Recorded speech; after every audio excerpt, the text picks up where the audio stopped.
గాజాపై యుద్ధం విషయంలో అమెరికా ఎంత హెచ్చరించినా ఇజ్రాయెల్ మాత్రం ఎక్కడా వెనక్కి తగ్గడం లేదు. ఇప్పటి వరకు గాజాలో సురక్షిత ప్రాంతంగా ఉన్న రఫా నగరం పైన ఇజ్రాయెల్ విరుచుకుపడింది. ఇజ్రాయెల్ వైమానిక దాడులతో అమాయకుల ప్రాణాలు కోల్పోయారు. దీంతో అమెరికా ఇజ్రాయెల్ సైనిక దళంపై ఆంక్షలు విధించేందుకు సిద్ధమవుతుంది. మానవ హక్కుల ఉల్లంఘనలకు పాల్పడుతుండటంతో ఇజ్రాయెల్ పై అమెరికా కఠినంగా వ్యవహరించాలని నిర్ణయించింది.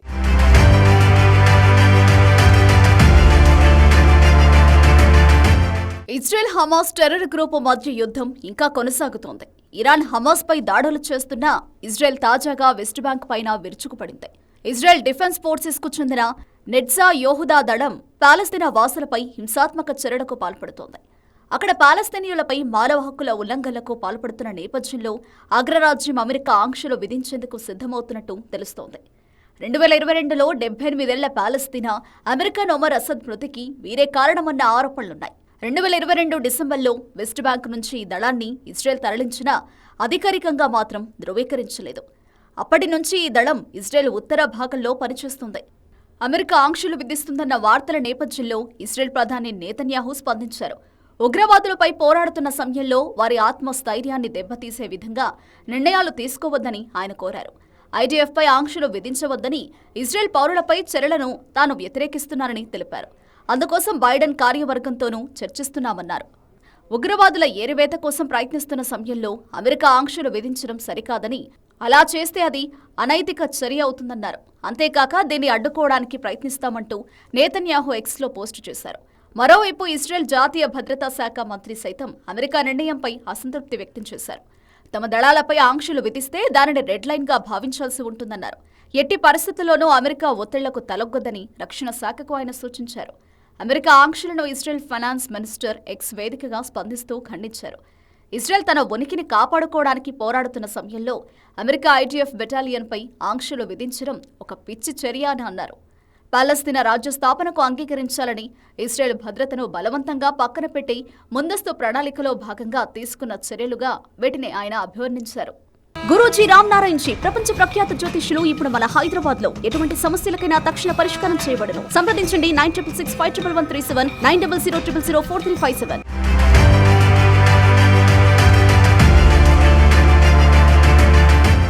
ఇప్పటికే గాజాలోని అన్ని కీలక పట్టణాలపై దాడులు చేసిన ఇజ్రాయెల్ సైన్యం ఇప్పుడు చివరిదైన రఫాపై కూడా దాడులు మొదలుపెట్టింది.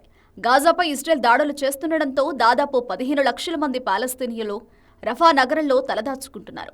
గాజాపై యుద్ధం లక్ష్యం నెరవేరాలంటే రఫా నగరం పైన దాడి చేయాల్సిందేనని గతంలో నేతన్యాహు స్పష్టం చేశారు.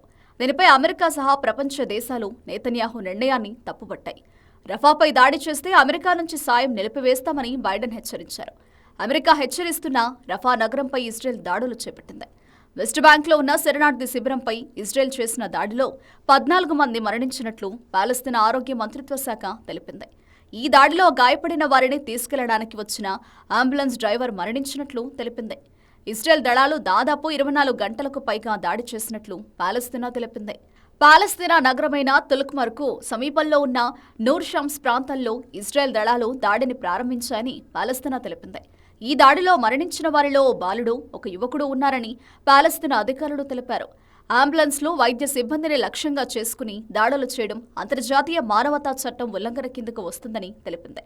అయితే వెస్ట్ బ్యాంక్లో తమ సైన్యం జరిపిన దాడిలో 10 మంది పాలస్తీనా ముష్కరులు మరణించారని, 4 సైనికులు గాయపడ్డారని ఇజ్రాయెల్ శుక్రవారం తెలిపింది.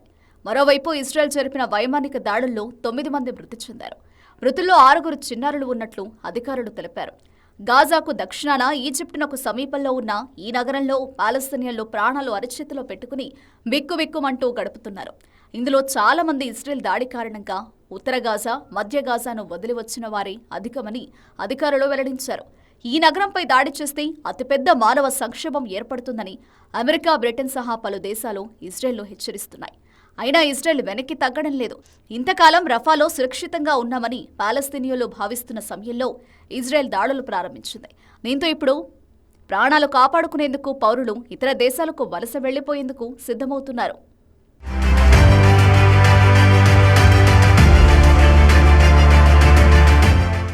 ఇజ్రాయెల్పై ఆంక్షలు విధించేందుకు సిద్ధమవుతూనే అమెరికా మరో కీలక నిర్ణయం తీసుకుంది. గాజాలో ఇజ్రాయెల్ చేస్తున్న అకృత్యాలను విమర్శిస్తూనే మరోవైపు ఆ దేశానికి సైనిక సాయం అందించాలని నిర్ణయించింది. ఇజ్రాయెల్కు సైనిక సహాయం అందించే బిల్లును అమెరికా చట్టసభ్యులు ఆమోదం తెలిపారు. ఇజ్రాయెల్ డోమ్ వ్యవస్థ, గగనతల రక్షణ వ్యవస్థ కోసం 13 బిలియన్ల అమెరికన్ డాలర్ల సైనిక సాయానికి యుఎస్ హౌస్ ఆఫ్ రిప్రజెంటేటివ్స్ ఆమోదం తెలిపారు. అంతేకాక గాజాలో మానవతా సాయం కోసం $9 బిలియన్ అందించింది. అమెరికా సైనిక సాయాన్ని ఇజ్రాయెల్ ప్రధానమంత్రి బెంజమిన్ నెతన్యాహు స్వాగతించారు. పాశ్చాత్య సంస్కృతిని, నాగరికతను సమర్థిస్తూ ఇజ్రాయెల్ అమెరికా బలమైన ద్వైపాక్షిక మద్దతిచ్చిందని బెంజమిన్ కృతజ్ఞతలు తెలిపారు. మరోవైపు ఇజ్రాయెల్కు అమెరికా సైనిక సాయం అందించడాన్ని పాలస్తీనా అధ్యక్షుడు తీవ్రంగా తప్పుపట్టారు. ఇది పాలస్తీనా ప్రజలపై దురాక్రమ, ఇక్కడి యుద్ధ పరిస్థితులను తీవ్రం చేయడమేనన్నారు. అమెరికా ఇజ్రాయెల్ ఇచ్చే సైనిక సాయం గాజా స్ట్రిప్లోని వేలాది మంది పాలస్తీనా మరణాలను ప్రతిబింబిస్తుందన్నారు. ఇప్పటికే ఇజ్రాయెల్కు అమెరికా సాయం కొనసాగిస్తూనే ఉంది. ఇరాన్తో యుద్ధం నేపథ్యంలో ఇజ్రాయెల్కు మద్దతుగా నిలిచేందుకు అమెరికా 4 యుద్ధ నౌకలను తరలించింది. అమెరికా నుంచి అదనపు సైనిక దళాలను రంగంలోకి దింపింది.